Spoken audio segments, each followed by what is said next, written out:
Well, can you hear? Does this? Yeah, it's working.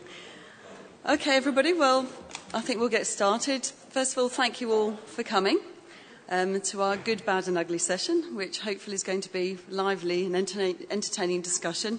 The idea being that we'll have a series of short presentations to remind everybody of perhaps what's worked in the project, what hasn't worked so well, and perhaps we need to have constructive comments for the GEONT 2 successor. We'll have some short lightning presentations to introduce key issues for discussion, and then we'd like the audience, you guys, to participate. So if you've got a question, just put your hand up and you can ask a question of the panel, or if you're in the audience and you feel you really can answer that question, put your hand up and we'll try and get a discussion going, obviously with you, the audience involved, and our panellists involved.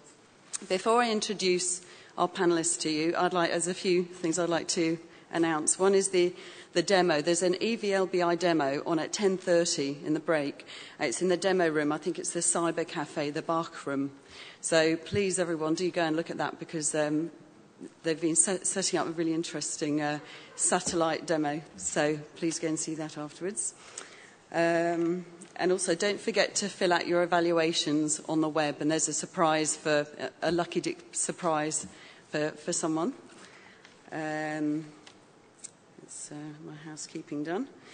Okay, so first of all, we're going to have Robin Arak here, who some of you may know as the ex-chief executive of Janet, but now he's he's a director of an IT consultancy.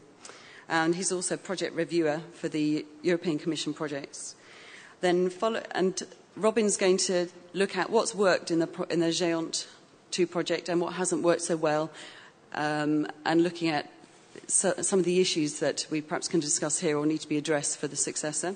Then we're going to have Di Davis, is going to look at marketing-led versus technology-led, and hope to get some discussion going later about that. Di is the general manager for Dante, which, for those of you who are not sure, is the organisation responsible for operating the GEONT 2 network. Then we're going to have Diego Lopez, who's responsible for middleware activities in Red Iris, the Spanish NREN, and he's going to introduce the issue of the challenge of providing services in a multi-country environment. We have Michael Nolan, who is going to look at the increasing accessibility to non-technical users.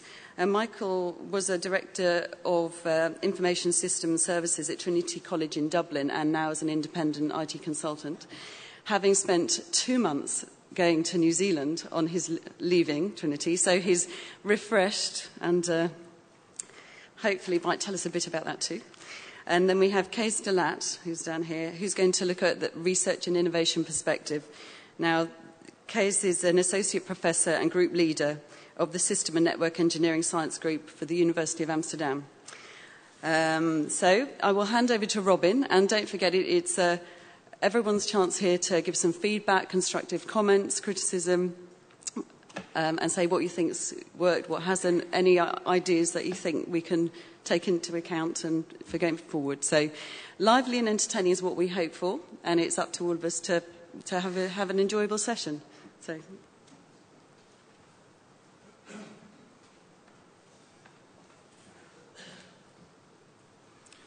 Well, good morning, everyone, and thank you all for coming. Hopefully, as Melanie said, this is going to be a lively session, and we're aiming not for the panel to answer questions, but for people in the audience to answer questions posed by other people in the audience. What I want to do today is to just run through a few of the issues. Quite a lot of this is a personal view, but it's not purely personal, in the sense that GN2 and GEONT 2 is a project, and all projects have objectives. And I've got the first two slides here show the objectives. These are objectives that have not been imposed on anyone. These are objectives that the project set for itself. Having said that, these objectives are going to be used by the EC project reviewers, and incidentally, I was on the project review panel for the first GEONT review, And it's quite interesting, having been involved in writing the proposal and discussing some of these things, and then sitting on the other side of the table and then having to decide whether these objectives have actually been met. And again, I think people here are the best people to judge whether they're meeting their own objectives that have been set by themselves. So I'm not going to dwell on these, but you can see I've tried to give an indication of where I think by the smiley faces, the neutral faces and the faces with a grimace on as to how well we're doing. It's quite interesting that quite a large project, you can get the objectives onto 2 slides. But obviously there's a lot of work goes into these, and these are some of the things that I want to look at in the rest of this presentation. Okay, well, GION, the network itself, what is it aiming to achieve? Well, one of the main objectives of the project was to build a high-capacity, leading-edge, world-class network dedicated to research and education with global connectivity. Now, I don't think anyone's going to dispute that that has actually happened. There may be some arguments about whether it's the best network or whether it could have been done a different way, but the reality is it is a world-class network that everyone can be proud of. So I think we've got a smiley face for that one. A multi-service network. One of the main issues that came out of the Serenata study is that there was going to be a paradigm shift. That paradigm shift has now happened. We do now have a multi-service network, an IP network, and also a network that can offer lambdas. We were quite surprised when we went out to tender, and I was involved in that process. At the time I was chairing the procurement committee. And we were very surprised at the amount of fibre that was offered. And in some respects, we think that the demands of the research and education community actually helped create those good offerings. So I think that's been very successful. You can, again, argue about, well, is the topology right? Could it be done another way? But what we do have is a world-class network. However, one of the issues, one of the main reasons behind the network was this notion of point-to-point services. There was a lot of predictions about how many point-to-point circuits were actually going to be delivered and used. And the take-up has not been what was expected. So that does call into question the value for money in delivering point-to-point services in some areas. You might ask, well, why has the take-up not been the anticipated take-up? And it could be for several reasons. It could be that people don't want them. It could be that people don't know about the existence of the option to have them. Or it could be that people view it as too difficult to use or too complex to use. I don't know. These are questions that probably need to be asked. However, despite that, point-to-point services have been used for some very critical projects. And if they didn't exist, it would have been quite hard to realise those projects effectively. So that's a good thing. Moving on, management in a complex project is obviously very, very important. And one good thing about this community is that we do have a management model. It's not always perfect. But it is a management model that allows all partners to participate in decision-making. We have the NREN Policy Committee, the NREN Policy Committee Executive Committee, and the NREN Policy Committee Technical Committee. And the interplay between these various committees is very important. And I think that's where I think there may be some issues to deal with.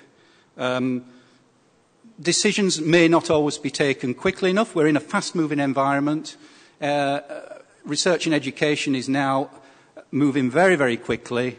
The pace is accelerating, so it's very important that policy decisions are taken in good time. And you may have this problem where decisions are taken twice in several different areas. And that shouldn't be the case. If you're going to have an executive committee, you have to give it a mandate, and then you have to decide how that executive committee feeds up into the policy committee. So I think there are things around that area that could be looked at. Policy vacuum. This is another important area. If you have a policy vacuum, and what I mean by that is there are policies that should be in place that aren't in place. So what you have to do is to get those policies in place in time. If you don't, you may find that pragmatic decisions have to be taken by individuals or by various organisations, be it Terrainer or be it Dante, and then some of those decisions the majority will go with. Others people may not be happy with.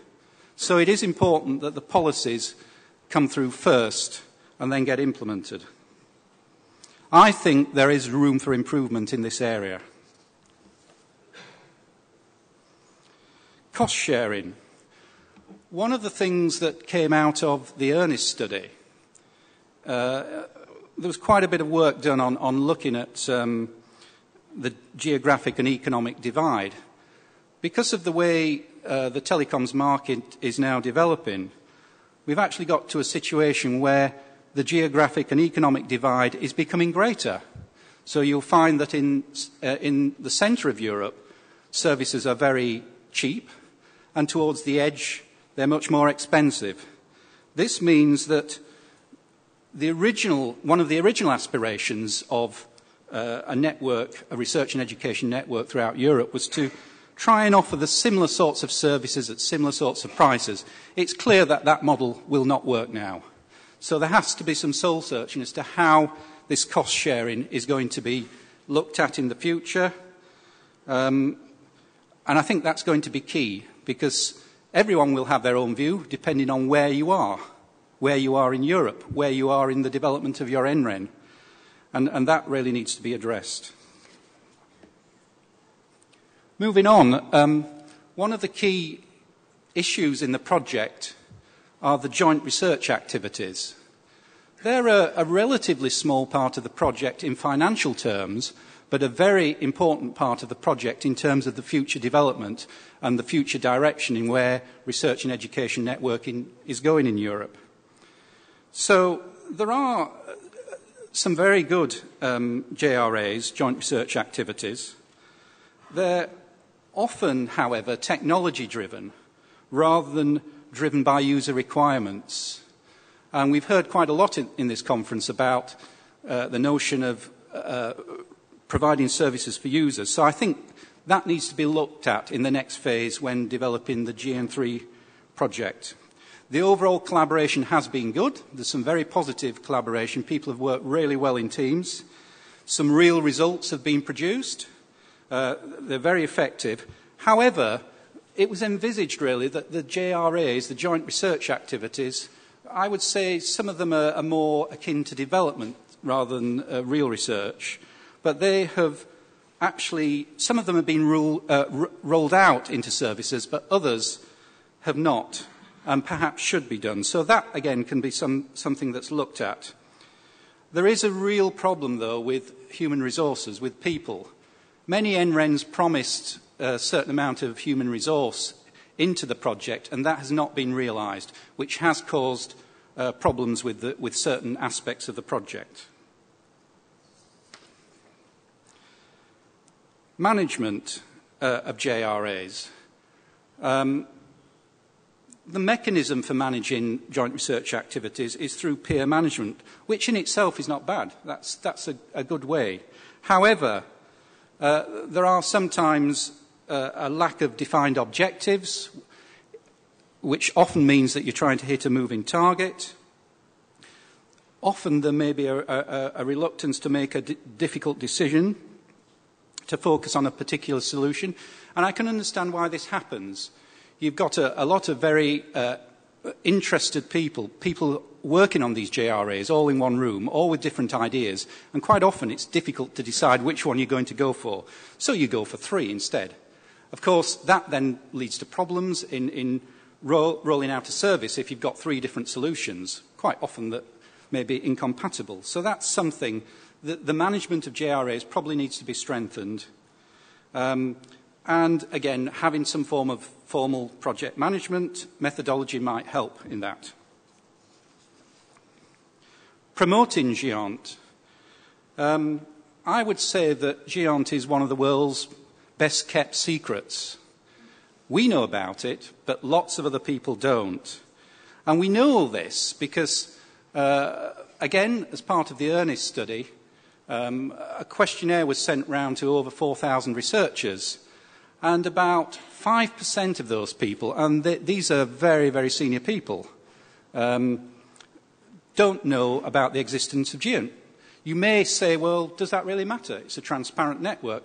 Well, perhaps it doesn't for some of them, but for some of them it will matter, because if we're going to push the take-up of these new and innovative services, they have to know about the existence of GÉANT.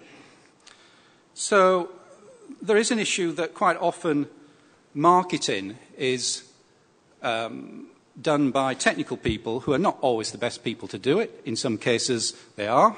It depends who you get to do the PR. The big issue, though, is if the technical people are doing PR, it's taking away effort from the technical activities, which is a bad thing. So, however, in certain quarters, GÉANT 2 is well known about, and it has generated some good PR. However, my own view is perhaps wouldn't marketing and PR be better done by the professionals, but under the strict guidance of the people who know all about it? So, we're now going to hear from some other, the other presenters. We're going to look at marketing-led versus technology-led, challenges specific to providing services in a multi-country environment, increasing accessibility to non-technical users, and the research and innovation perspective. So, Di. Thank you.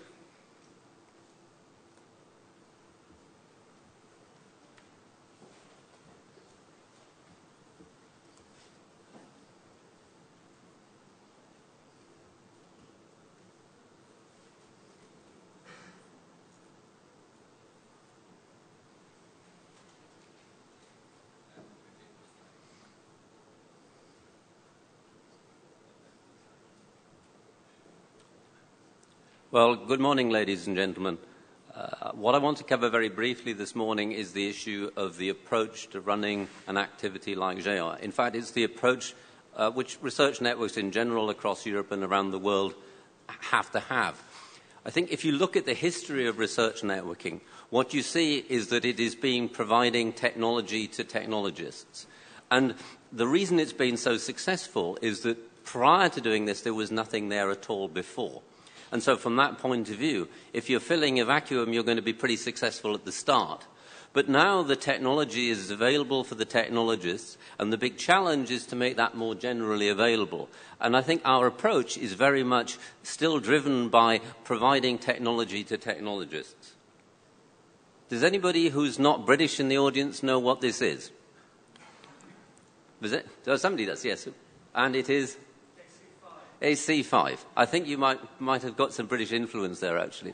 This in fact, was a device that was produced by what you might call the head boffin. This is before the day the term nerd came in. The head boffin of the United Kingdom, a man called Clive Sinclair. And it is a small portable car. And it's an example of technology push. Because it's based on some very simple components. It's based on a washing machine motor, a DC washing machine motor, actually. It's also based on a car battery and a little plastic frame. And this is a guy who was responsible for introducing small personal computers. Admittedly, they didn't work very well, but small personal computers to the United Kingdom marketplace. But this was a complete, total, and utter failure. Nice piece of technology, very simple, similar to the iPod in terms of being built from components that are readily accessible. Nice design as well. But it really bombed. And I want to compare it with another transport example. This is also about selling technology. It's about advanced European technology. This is actually selling the Airbus A380. It doesn't look as if it's selling a plane, but that's in fact what it's doing. And the distinction is not that the technology is not being sold, both about selling technology, but the distinction here is that this is actually about looking at what people want.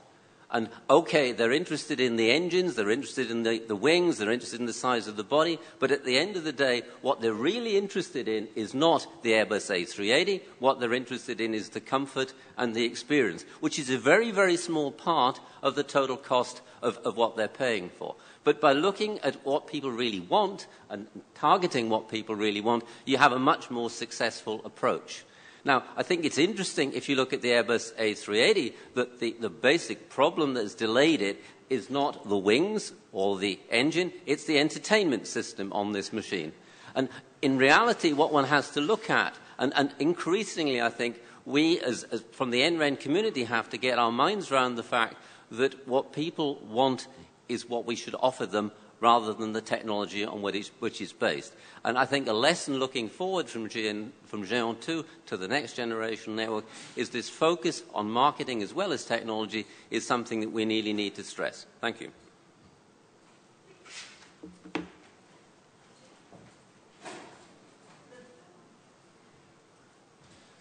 Well, with this nice advertisement is gone. Just for those of you that don't, this is not the one. No, but this is not it's not the last version of the presentation, but anyway. No, it is. There is a drawing, but anyway, it's okay. So, look. It's not. Originally, you should be seeing here a drawing in which you see that the middleware, what is the middleware, sitting on top of the network, which is and connecting it to the application. That means, like somebody that I guess is in the room said a few days ago, it's making the middleware what is the top of the bottom and the bottom of the top. Basically, the idea is that the idea I would like to convey is that what we need to do to make an academic network something that is sensible and that is useful for the users are services. It's about the services, and it's basically what is very important as well is what we think. We techies very often tend to think that we are the only one making technologies around our object of work, and we think about the users as the users connecting to do something with our technology. And the most important users we have are not those. Well, they are important, but we have another kind of users. This one, right? We have another kind of users which are pretty much more important. That are those users building applications, the ones who are filling the pipes we are providing. And for that users that build the applications that make the network useful for all of them, for all the other users and for themselves, it's important to provide services. They are asking us to provide additional services that help in building the application and in filling this gap with some pieces that simplify their life and that simplify the way in which they construct and offer the application. This is why in the old version that was called plug and play, plug and be played, the second part is as much as important as the first, and is the ability of being able of running this plug and be played is, as far as I can see it, is the real competitive difference for NRENs right now. So, this said, what is the important things, or the good things, the bad things, the ugly things we had ahead and we have experienced in Gen 2? Basically, well, it is important to note that Gen 2 has made a real quantum leap in the sense of acknowledging that the service provision is fundamental for network, for educational and research network in the environment, and it has made a bold move in order to provide them. And this is a good thing. The bad thing is that most of us were not aware of how complicated that was going to be. And it has been really complicated. It has been a real pain for many of us to have the first steps in this direction. And third, the ugly thing is that since we have just scratched the surface, there's a lot of things we have ahead of us, a lot of pains and problems to deal with, but I'm confident that the experience will help us. Will help us in improved service management, finding the appropriate model in each case. There is no good single model. You have these four, and intentionally have forgotten about federation and confederation because they are pretty much overloaded words. We have to find an adequate software life cycle, and we have to find an adequate way of deploying services, coupling them, making them interact, and allowing those important users who are building applications to compose them to make more complicated services, like the one we are providing to them. And that's all. And thank you.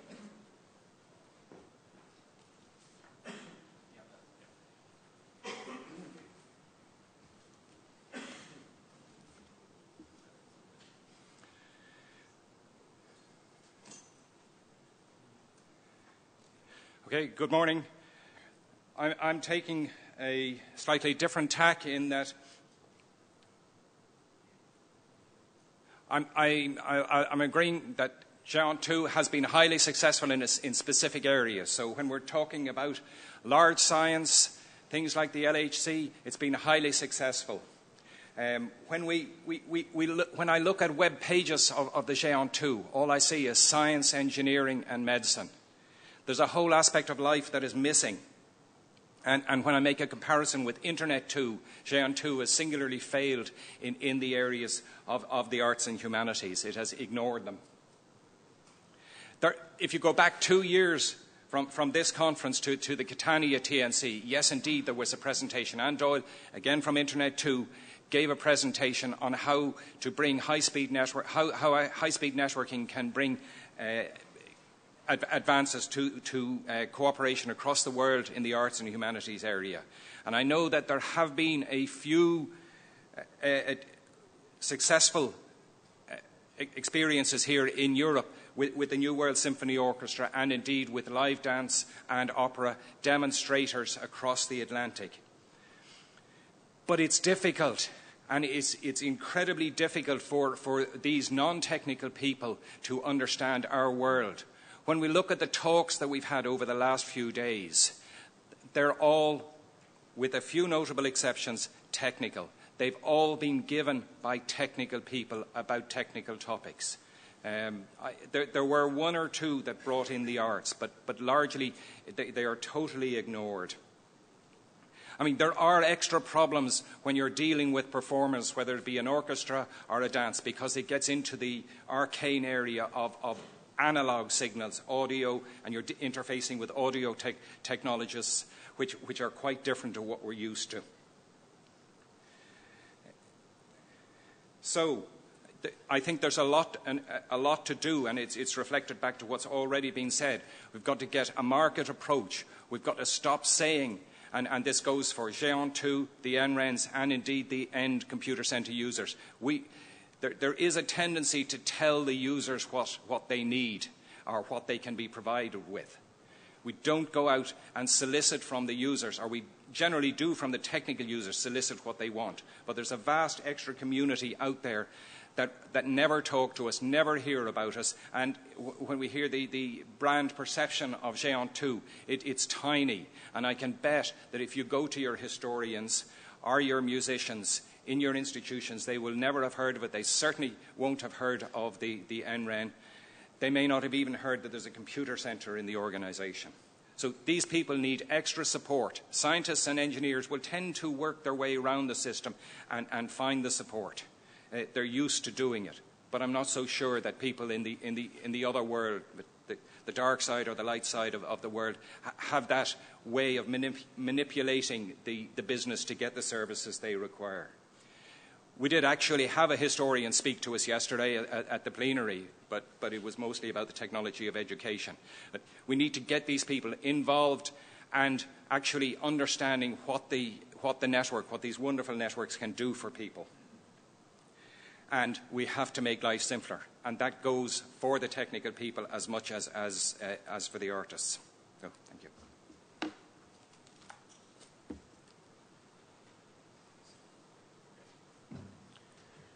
Okay, please make sure that the sound is on during my presentation. While my slides come up, did you by any chance look at the program?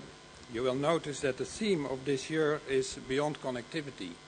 I wondered what that meant, but if you try to use the wireless, then you get an idea what they mean with the theme. The wireless is totally beyond connectivity. Okay, I want to give you some thoughts out of the research and innovation perspective where I'm coming from. So I have a few slides on that. This is, if I look at it, a very good thing which is happening. So this is the DCN work and the Autobahn work, where Internet2 and Géant work together to make cross-domain light paths end-to-end possible. There have been several demonstrations. I was quite impressed also by the demonstrations I got at the Internet2 meeting about a month ago, and you can later on also see here presentations. This is really good work what's happening there. There are a few more of these efforts in the world, Enlight and G-Lambda and so on, and this will come together at OGF in a few weeks from now. This is also a good thing, of course. This is our worldwide Lambda laboratory, which the community has set up, and where we can do experiments regarding light paths and so on, but also experimental services to end users for incidental and large projects, the GLIF, the Global Lambda Integrated Facility. But if you are talking about marketing, where is Géant? You know, there's... Géant is not on this map. While if you look in the US, the buddies from Internet2 are there. National Lambda Rail is there. The US looks very bright with all these lambdas going in here. So that is not as good. That is more the bad, I would say. So the ugly thing is Europe may be missing the boat. So if you are thinking about marketing, try to get on that map. Cross-border dark fiber. I made actually this slide in 2000, and I showed it at the Congress for SurfNet to all SurfNet users, where I explained how SurfNet could disappear. But actually the same slide applies to what's happening here. We have a number of RNs in Europe, and they are all connected to Géant 2. But what you see happening now is that there come into existence regional Lambda exchanges. So think of Nordulight, Netherlight, UK Light, Czech Light, and so on. And these new form of optical photonic and light path exchanges, they attract more partners, research institutes and other parties which come to such exchanges. However, the economics of these kind of exchanges is that beyond a certain threshold, it becomes a very attractive place to go there and also participate in the exchange of lambdas and so on. So that is, for example, the way how Amsterdam Internet Exchange and all those other exchanges grow. If a number of people are there, then you going there immediately gives you connectivity with a lot of other organizations. So that scales very well. So at that point, it becomes interesting to interconnect with dark fibers and cross-border dark fibers, NRN-owned cross-border dark fibers, all these, or Géant-owned, whatever you call it, dark fibers, all these regional exchanges. But at that point, you can, of course, forget about Géant, because you have already the connectivity. So the question I will put a little bit later. A few more remarks regarding network R&D and innovation in Géant, as far as I've observed it a little bit from the outside. What I note at least is that Géant adopted the hybrid networking paradigm about 3 years later than the community. The community came together in 2001 and had this meeting actually at the famous 9th of 11 September. That's where most of this starting community came together. And Géant actually started to adopt it after the IERG meeting in Den Haag, if I remember, and 2003 or 2004. In my humble opinion, Géant 2, if you look the partners which are in there for research and innovation, in the DRAs are not always the correct partners. Doesn't mean that those partners are bad, but what I'm missing is actually the forward-looking universities, the visionary people, which look beyond the current next 2 years, but also deeper into it and bring that R&D into existence. However, there have been polls to the NRANs from the GEANT management and so on. What do you want or require from your GEANT 2 or 3? And what they got back is we need reliable services. But that is not the same as risky innovation for the next great thing. So that's a bit contradicting. So nevertheless, if you look what all NRANs are now doing, all the NRANs are now delivering and needing from the other side hybrid services. So they now provide to their users and need the services which should have been in the previous cycle innovated in these kinds of projects. So I have a number of questions. First question regarding innovation and R&D. Should that happen with, or just independent from GEANT? It has been very difficult to participate in R&D in GEANT because of the structure, the management structure and the subcontracting structure and so on. And now we get signals that in the near future all innovation and research should happen in GN3. So I'm really worried. And that's also not what I see happening, for example, in the US and so on, where things move forward.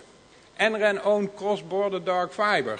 Is that now a risk, or is it actually an opportunity for GEANT or for GN2? Glyph, when does GN2 enter the map? I mean, if you talk about marketing, get on the map. And it is almost, GENANT or GN2? That's the question. Please shoot.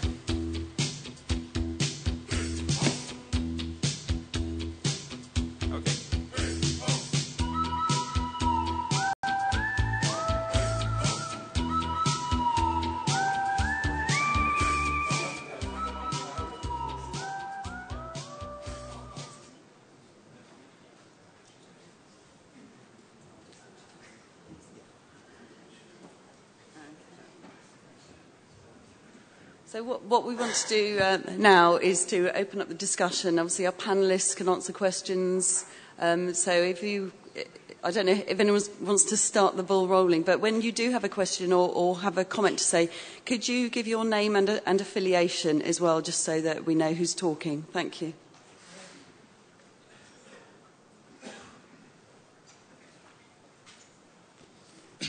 I'm Vasilis Maglaris, and I'm the chairman of the NRNPC. I don't know if I qualify as a good, bad, or ugly.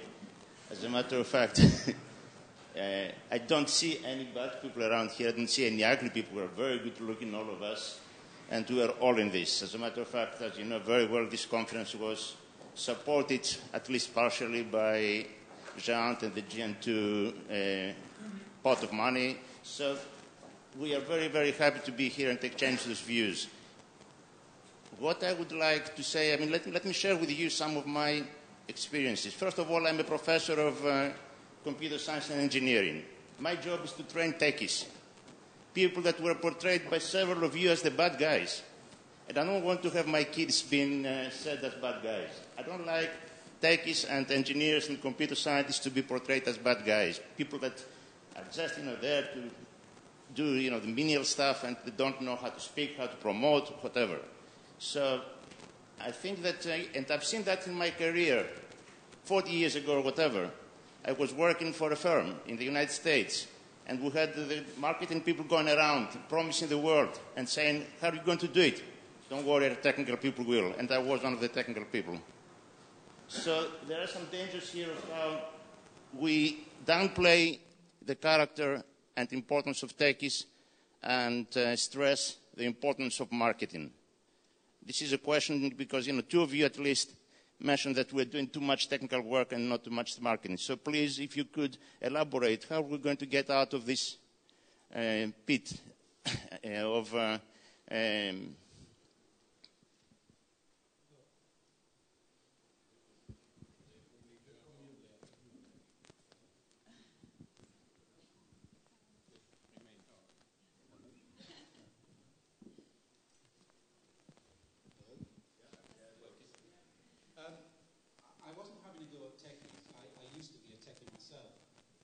was saying was, in fact, the technical programs are going extremely well. And they're one of the world's best kept secrets. And people have to work together in different groups. So yes, you have technical people, but they need to work alongside the marketing people. And I think there's a lot of good things that are coming out of the JRAs, and we need to make a lot more of them than what's actually being done at the moment. So it's not by any means an attack on technical people.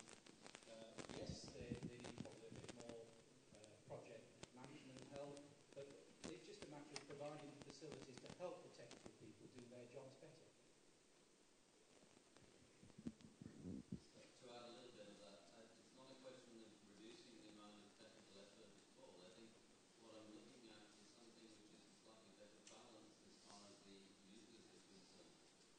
And it's true that as far as technical users are concerned, they know how to use networks, they're capable of demanding from networks. But there's a whole lot of users out there, actually they're not real users, they're latent users, who could also benefit from the technology that's available. And really speaking, it's not a question of downplaying the technology or the technologists, it's rather a question of upplaying the axes for all the people that aren't technically savvy. And I think that is quite an interesting challenge, because at the end of the day, if you look at research networks, you have an interesting issue, namely that the people consuming the service are not necessarily the people paying for it. And that model ultimately is unstable unless it converges on really meeting the demands of users. And I think that area is one where we tend to concentrate more on the people that come to us knowing what they want, and not enough on the people that don't really understand but could benefit. And again, just as a side comment, I don't think we have anything to be worried about, in the sense that a very large survey was done as part of the early study. And the world-class researchers within Europe actually like what is going on. You know, they think the network is wonderful. They may not know about it, but what they're experiencing as researchers is that they're very happy with the service. All we have to do is make sure that that continues and the innovation continues. So one of the remarks in the panel was that the uptake of lambdas and lightpaths was not that big yet. But how long is it already in existence? Because it takes a few years before that uptake comes. But as far as I know, it is something of the last 1 year or so, last 2 years. Yes, it's true that the uptake has really only been in the last year and a half. But if you actually look at implementing these things, it looked very straightforward on your slide case.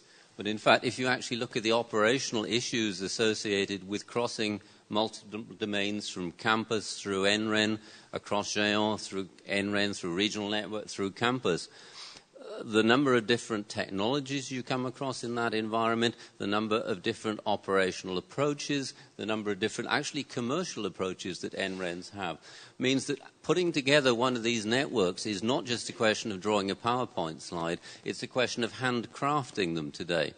And really speaking, unless point-to-point services can be automated in a way that IP is automated, they will not take off. The reality is that crossing multiple management domains for point-to-point services is very, very difficult indeed. It takes months to build a point-to-point lambda or a point-to-point gigabit Ethernet across multiple management domains. And even then, you don't have an operational model to support it. IP is very straightforward in as much as you get some sort of performance out of it. You may not get the performance you're looking at, but operationally, IP is a very much more friendly environment to work with than point-to-point services. Point-to-point services really stretch the issues in terms of crossing multiple management domains, in terms of operation, and actually just putting them together in the first place. And that, not to count the user requirements in terms of service. If it is so lengthy, the idea of connecting point to point to different points, it is much more complicated to deliver services that are sound for users in general, and that users can feel that are delivered. even. So something, the general model is still not that clear if we go for going a little bit further from those who are using the network to research on networks. Okay, sorry. Coming back to the question or the point, I mean, we don't have to go overboard with marketing, but the trouble is the network providers today speak the wrong language. They don't speak the language of the user, and possibly there's a translation barrier that needs to be put in place, such as some marketing or professional help that gets the message to the users. Can I? Oh, sorry. Yeah, I have the microphone or not.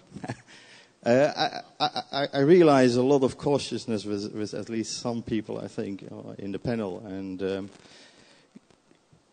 I not always agree with the American model. But if you look at what Internet 2 did with, let's say, the point-to-point links, they made a service out of it.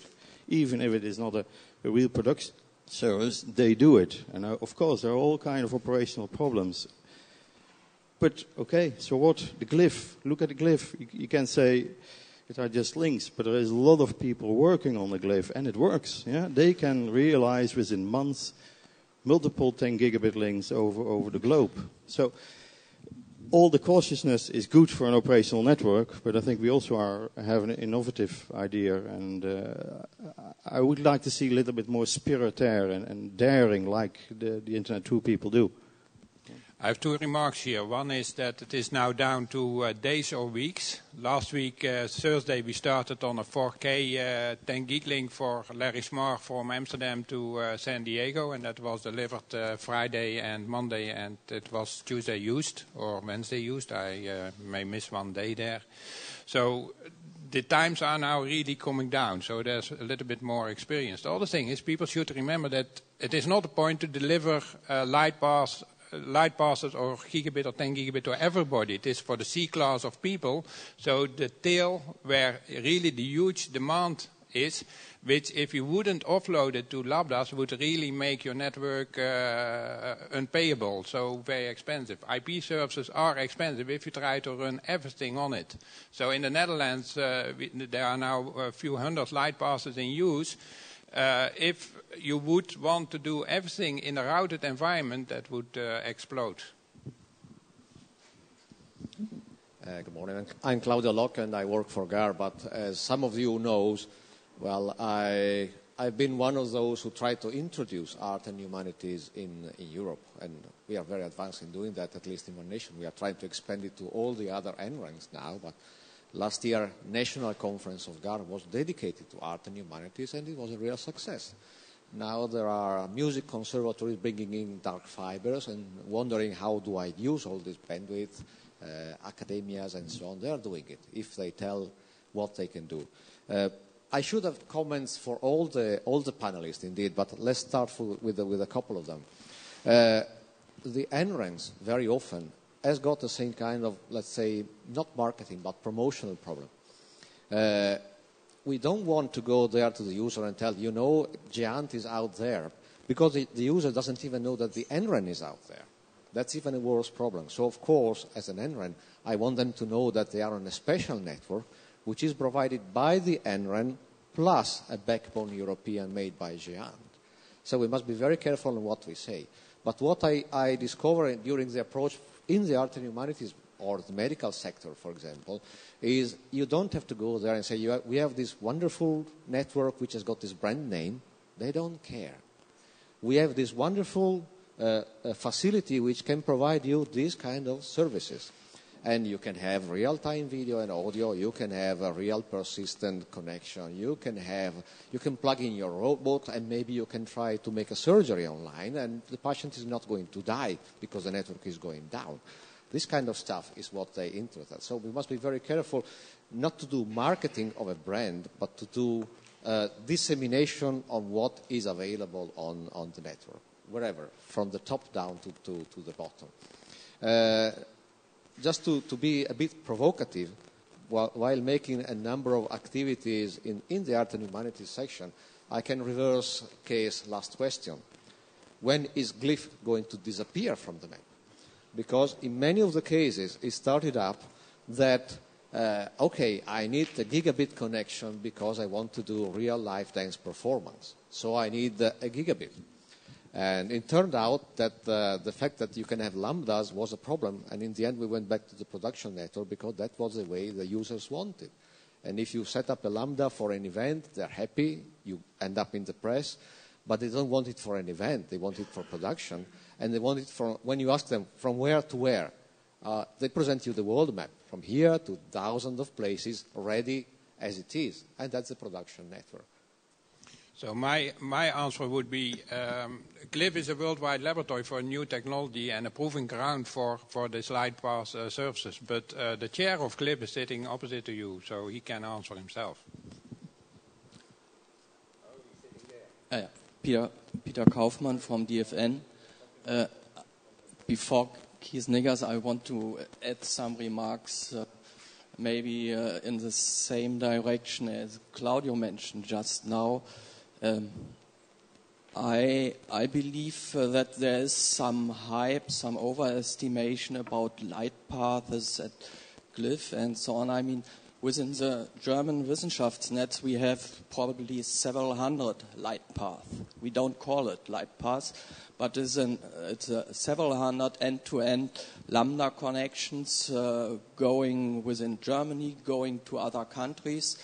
These light paths are just, let's say, behind a service interface. And our users, and we have about 1 million users in Germany, I would say 99% of these users are just interested to get a service from their institution to anywhere in the world.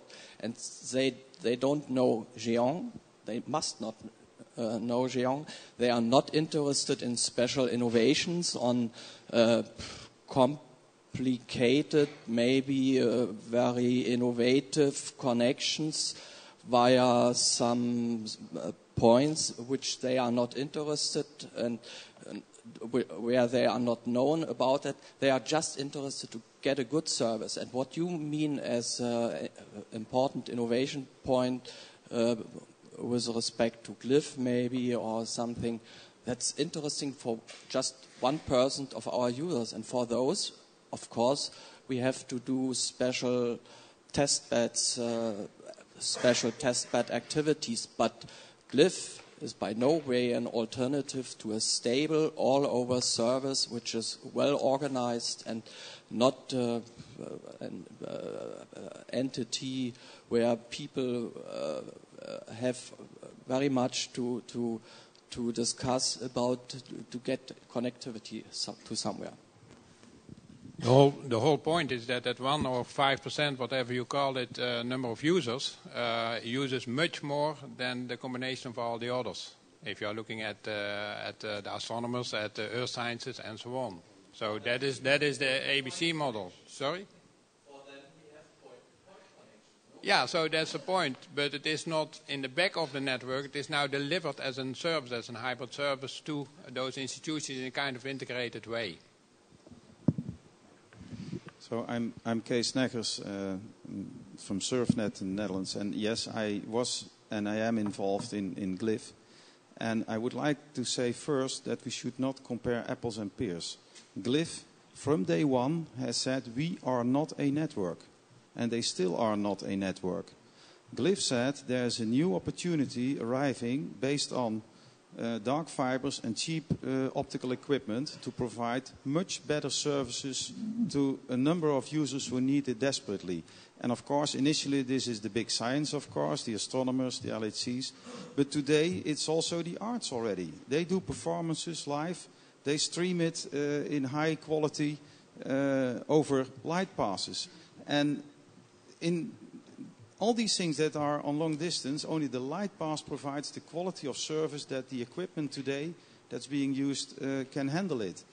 And then about services, of course, Glyph said, go to your service provider, and the only thing Glyph is doing is providing global coordination between independent entities, because the world is multi-domain and will remain multi-domain. And by doing this, we attracted enthusiastic people, we attracted goodwill, and point-to-point connections worldwide work. At the same time, we have the GR2 network in Europe. And the good is that it is funded very well by the community and by the users. The bad is that it is saying we are going to deliver you services, and in practice they don't. Because we were told you have to pay upfront for all the investments, which we did. So the initial two services, which was a 10 gigabit IP service and a 10 gigabit light pass, was 2 million euros. And then, as a benefit and as a stimulus for the hybrid networking, you could get point-to-point services at marginal cost. So we tried, and we simply were refused. First of all, they were not available in time. That was a technical problem. Secondly, when you asked a point-to-point service, the question was, what are you going to do with this? Where does it end? We need to have operational agreements with everyone between the endpoints.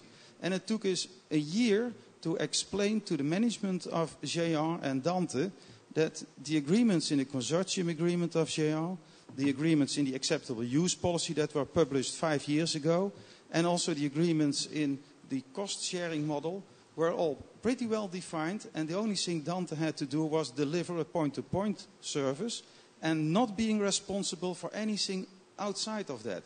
They wanted to control everything and blocked it. And even today, many links that have been requested have not been delivered because of a lot of questions that I don't understand. So I think Robin Arek was very right in saying the management model of this is wrong. We have been trusted by the European unity, the governments, with a lot of money to do good things. And what we are doing today is suboptimal, very suboptimal of what we should be able to do so. And I think we have to look very carefully for the JR3 period that we do a much better job. I think this is what we are obliged to do for our user community. So your real point is cost-sharing model of Dante, let's say, or within the European. So your real point, maybe your valid point, is a cost-sharing model within the European community for delivering services at the center, at the edge, or wherever. Not at all. My point is not about the cost sharing. I was happy to pay the initial cost of JR, knowing that it was a much higher cost than if we would have done it on our own. But this was solidarity to the community in Europe at large, because we want total connectivity between all the NRANs. The problem is not the cost sharing. The problem is not keeping your promises, not delivering what you promised, and trying to change the rules of the game ongoing. And then, as Robin said, there is no way in 34 in a body with 34 members to agree on any policies that have not been defined in detail in advance. So what we need to do is reduce the complexity and use the goodwill. And that's what exactly is done in voluntary efforts like GLIF, and it is not working if you try to create too complex bodies. I see things getting a bit in a dangerous path. I mean, all of a sudden it's us versus them, as if Surfnet is not part of the NRNPC, as if Surfnet is not a shareholder in Dante, as if Dante is an independent body that does whatever they wish without the consent or without the knowledge of Surfnet. So it's not us versus them, it's we're all in this and we should stay all in this. This is my personal view, and I fought quite as much as I could for that.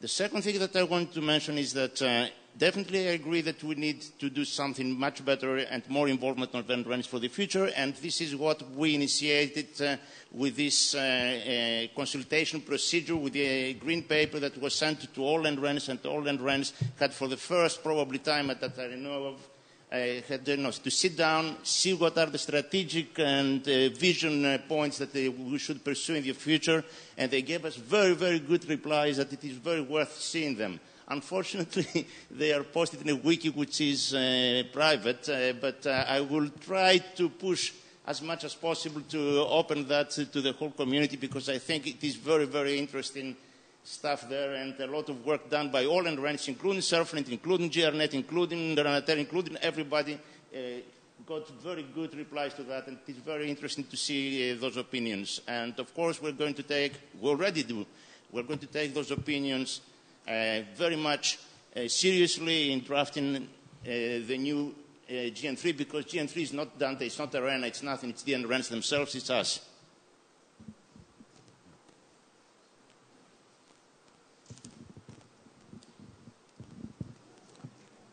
Lars Fischer of Nordinet. I was going to take a slightly different tack because Keith made this point about missing the boat and Michael talked about the users. And that made me think about where the students in all this.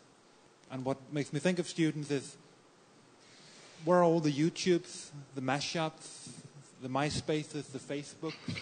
Where are all the kids with their mobile devices, all these things they carry around with them all the time? Where are the pervasive computing, the pervasive networking, the constant communication that goes on, not just on the network, but in little bits and pieces all over the place?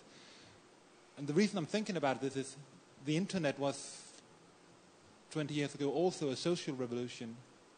And the thing is, where is the next step in that social revolution? I have no doubt that that is happening. What I may be wondering is, are we going to be invited? No matter how much marketing we do, these things will happen, and they might not happen in the way that we think they will. And I think we need to consider all these things, all these technologies that are going around that are very different than the traditional networking we're using to do. So, I'm wondering if the panel has some points about that. So Lars, as you know, that we are engaged in an experiment with University of Oslo to provide direct gigabit links between two master studies where the students can play around with. So we need to have these kind of put things in and don't know what gets out to see what young kids come up with. Well, getting back to the title I put in my only slide is about services. Stupid is that. I mean, if we start having composable, comfortable to use for the our internal application developers, and we have services for that, it would be really easy, and it should be really easy, and we should do.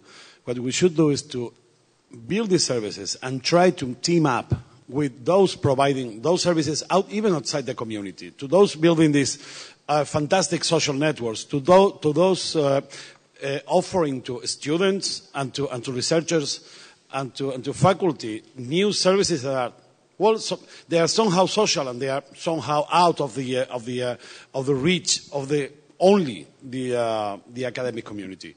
And I think it's a good idea to have those services in order to try to team up with them and leverage new ones. I think on terms of student services and things like that, we're very lucky because the students probably in their own homes have far better networking, connectivity and services than they can get in our institutions because we get in the way of them. So in fact, we're going to be market driven by the students upwards. They will actually demand these services, similar than they can get on their multi-megabits at home. I think that was part of my point, that many of us grew up in a world where we are the source of networking for our users. This is not the case anymore by far, and it won't be ever again. So I think we need to realize that as a community and deal with that. The world is getting wider and wider. That's all. Tim Marshall, Chief Exec, Janet UK. I think it's very interesting the position that we're hearing the quote NRENs being at.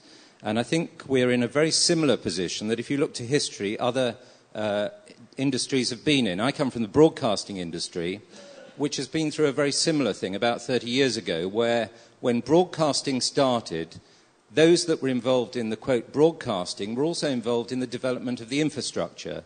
So, for example, the BBC made cameras because no one else in the market made them. Then Sony, Panasonic came along, and actually the BBC carried on developing cameras way past the time when they should have moved on. The problem is people get in love with the heritage and the hot wires, and I think that's a tension I'm hearing in this room.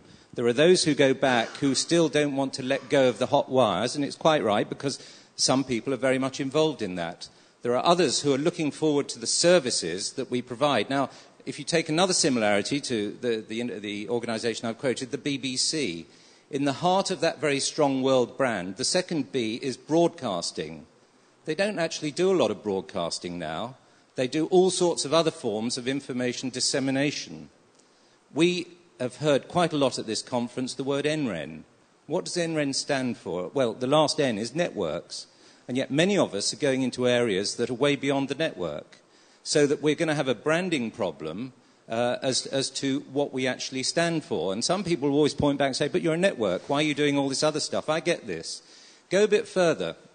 In the UK, we are going to be challenged by the opportunity of getting more for less money by actually going in with other public sector offerings. So, for example, in Wales, we've created a public sector broadband consortium that goes beyond research and education and involves other public services. And I look to some of the quite conservative people in the academic world and I say, is it really true that we are getting more for the same money? And they all look me in the eye and say, absolutely, we couldn't have done this for the money we had before.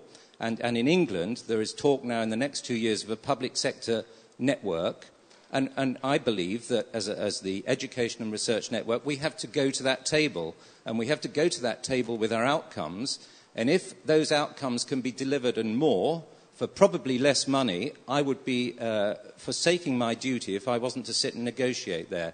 So I think all things are opening up, and I think we have to have very open minds. If I can just make one other point about marketing. I'm definitely one of the bad guys because I spent 10 years in an American evil multinational company. A lot of people misunderstand what marketing is.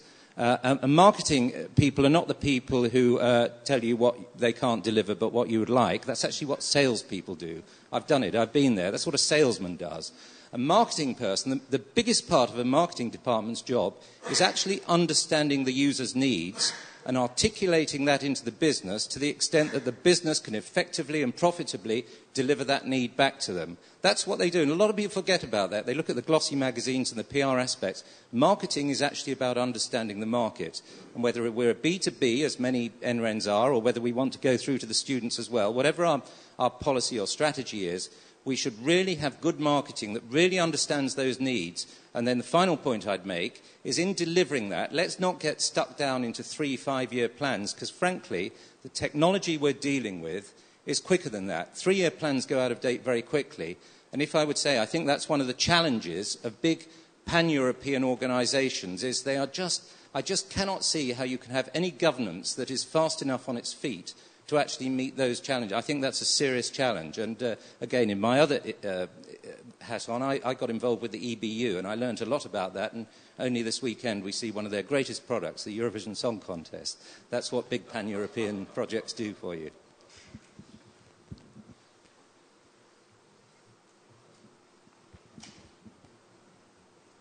Thank you. Sabine Jean, Renateur. I just want to make a comment. We've seen a map of a network, and I would like to remind you that Géant is a big European network with a very large coverage, with service running on top of it. But not only, we are interconnected with Mediterranean countries. You might connect with Alice, with TIN, and I think this is a very large network with service running on it, a production network, and I think we're putting all our efforts in it. It's a collaborative effort, and I think that we could. This map is it's a marketing tool that we could have shown here to show how important the network is and how successful it is. It's not only fat pipes; it's only service on top of it. I think you're right. There's a lot to be proud of, and we have a great opportunity to further develop what we do. Just as a matter of interest, can anyone in the room who's an artist or from the humanities stand up? Yeah, one. Yeah. One. Would you like to comment? Oh, is that you, Tim? Yeah, I've heard that one. But I make my point, and here we are with, my understanding is Terena has roughly 50% of the participants in this conference are from the user community. And we're in this session here, and there's not one from a potentially very large user community that can use networking to great effect.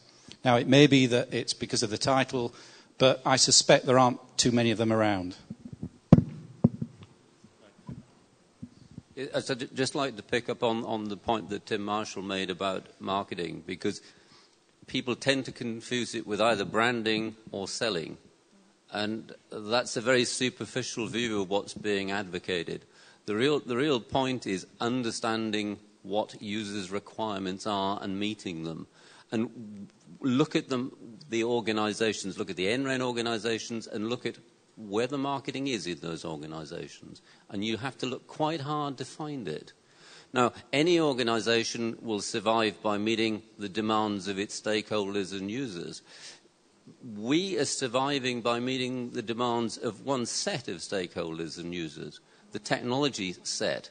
But the other sets are equally important, and really understanding their requirements and reaching out to them is nothing more than sharing facilities, which increases volumes and reduces costs. And in reality, I think one has to remember that marketing is not about selling, it's not about branding, it's actually about understanding what people want and providing it to them. And that's what we're not quite as good at as we might be. I'm always trying to think, why do we actually have NRENs? Because if you think 120 years back, when every university had its own little power plant to do some experiments with electricity, nowadays there's no national research and education electricity company. So you need to be careful where you differentiate from the normal market and what you do extra for the research and education world. That is where your roots are. Something I would like to mention about when we start talking about services is that in many cases we have to be very careful in drawing the line between the services we can provide or the services we should provide and the services we cannot provide. Not only, well, of course, as an international level, in a multi-domain level, but as well as in a national level. If we go, for example, in the case of the arts and humanities, it's very difficult, and we have to be careful that, for example, it's very difficult to provide support on sound conditions in a room or this kind of stuff. That it's true that the community is requesting us because they feel really clueless about how to proceed with that. And well, going to I would say, a little less bandwidth demanding application. This is something we are continuously experiencing from libraries, for example. They are asking us about semantics, semantic searching and all the like, and this is not, we cannot take care of everything on Earth. Well, go ahead, Mike. When we look at science and engineering, the scientists and engineers usually have large machines or large devices, spectroscopes or whatever to look at. But when we look at people doing research in literature, very often the only tools they have are the library and the internet. And without high-speed access to the resources on the internet, they probably have nothing. So they are actually different and largely can be more demanding than the sciences. Well, when I hear, again, Claudio Locchio, when I hear a question like the Robin ones, I never know how to answer. Because indeed, when he asks, is there any artist in here? Well, I have a diploma in piano. And I don't have one in computer science, but I'm here. And I'm not playing in a concert. So I should have stand up halfway.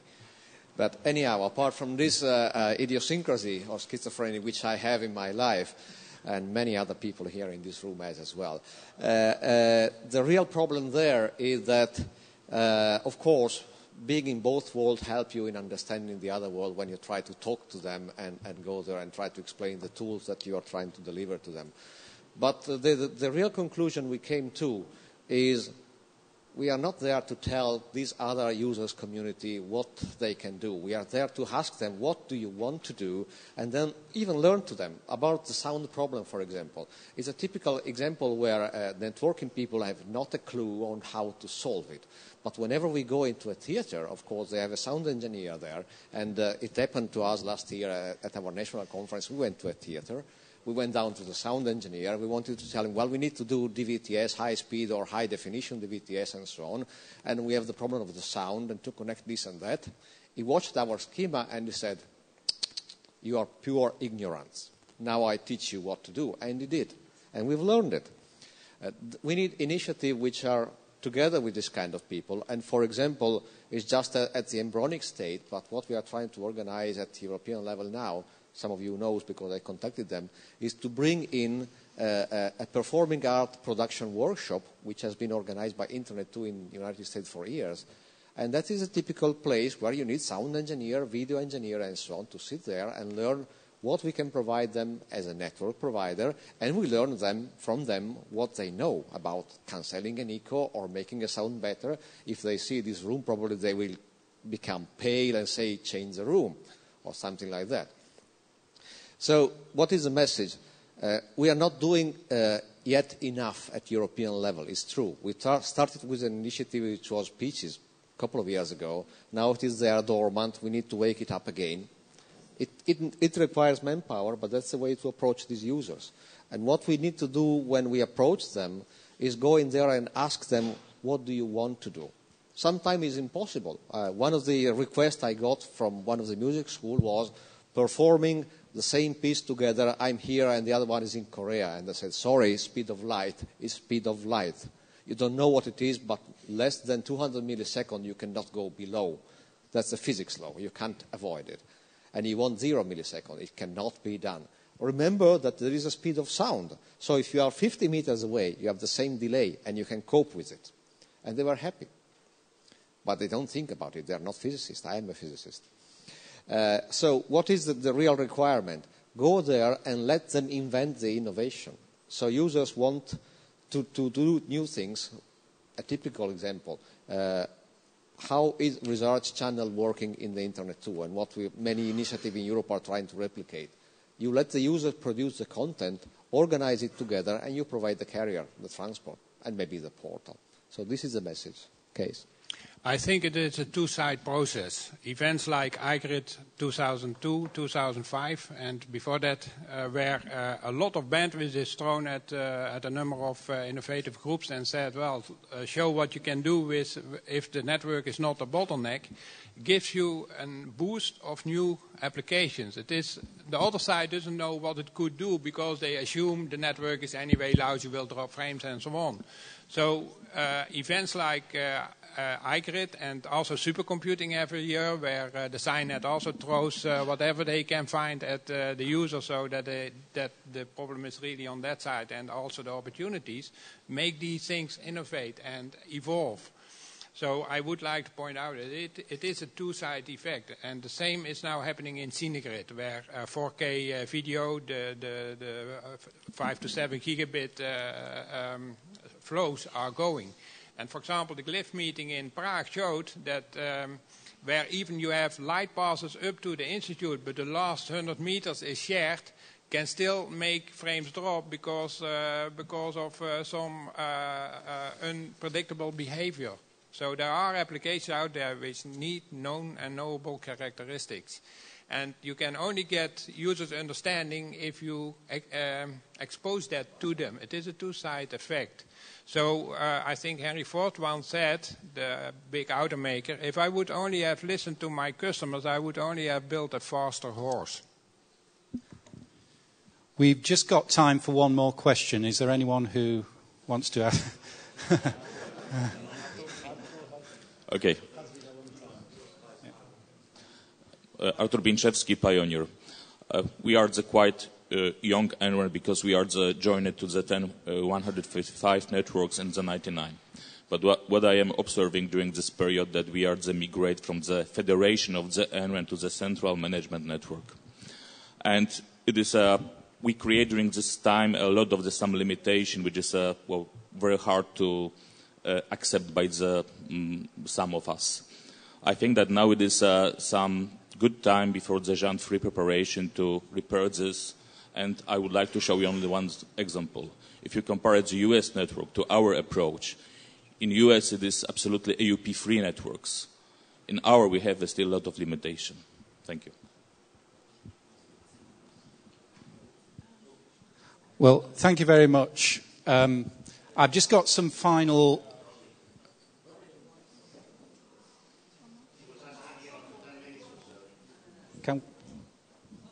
Sorry, Robin. Ian Griffiths. I run a regional network in the UK. Just to add to what people have been saying about marketing, we certainly found that we thought we'd run a really good service and that was well received by our users. We then employed somebody to do some marketing for us and a marketing professional to go and actually talk to the users and find out exactly what people wanted. The expansion of the network has been substantial since that, and the use in different areas that weren't thought about, and different things like hospitals and local authorities. My last observation, it's the first time I've been to a trainer one, and the discussions that's been going on, I just think you need to be, in some way, fleet-footed in making your policy decisions. It seems to me that there's been a lot of discussion going around here, and it's just an impression from myself that a lot of discussion goes on, but not a lot of decision-making. And what you need to do is to, in some way, be fleet-footed and move forward in trying to make your policy decisions quickly. You shouldn't add policy to make it work. You should remove policy until it stops working. That's one view of the world. Anyway, thank you. I've just got some final slides which really are not to discuss, but for you to think about in formulating, thinking about the future, the GN3 project. So can we have the final slides, please?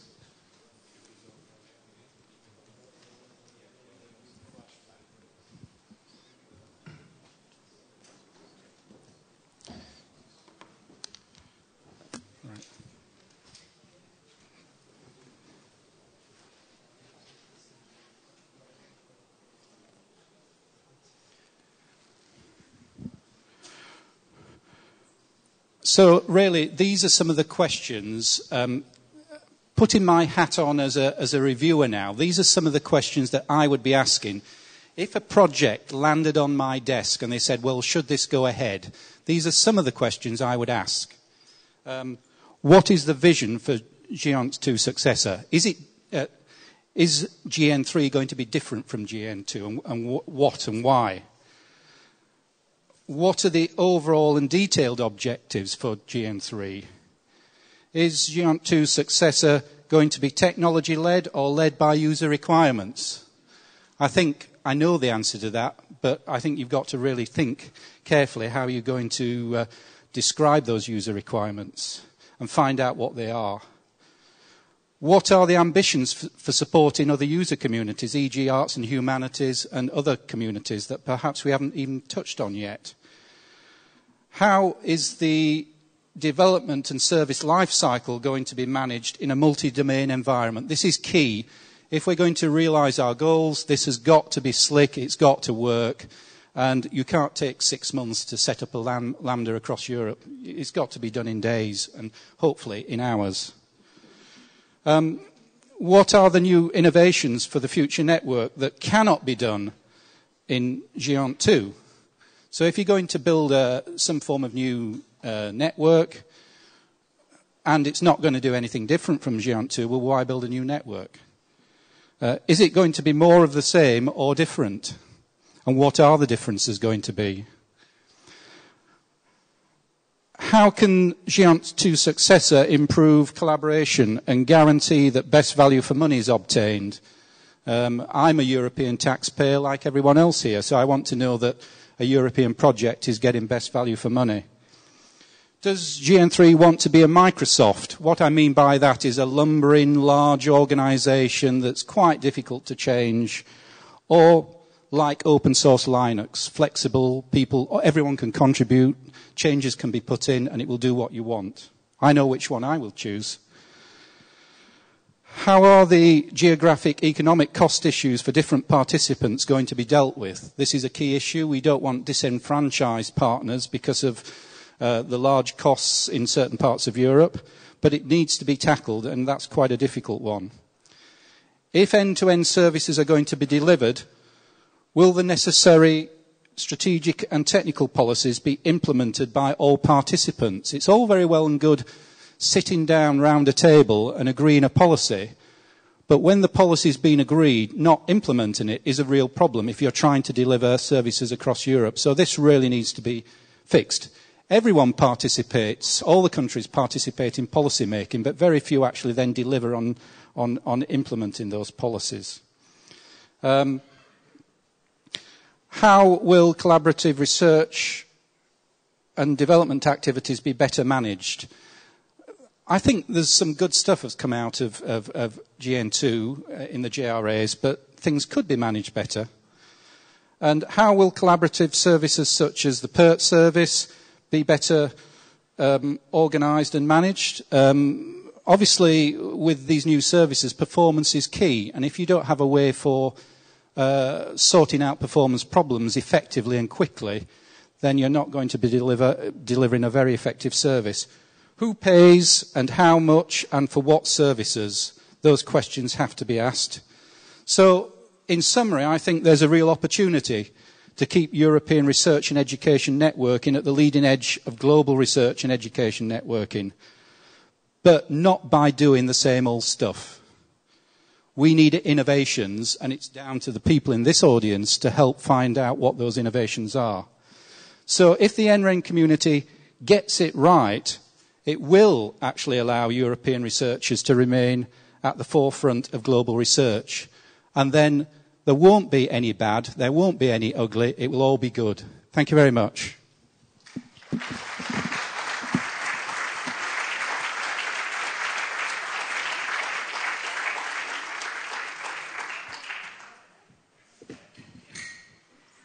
Well, thank you everybody very much for coming. It's been really good. I've really enjoyed listening to all the comments from the audience as well as our panellists. I just want to remind you that the EV LBI demo is going to start probably any minute, so please do go to that in the back room. And I want to thank once again actually our panellists and you, the audience, so thank you.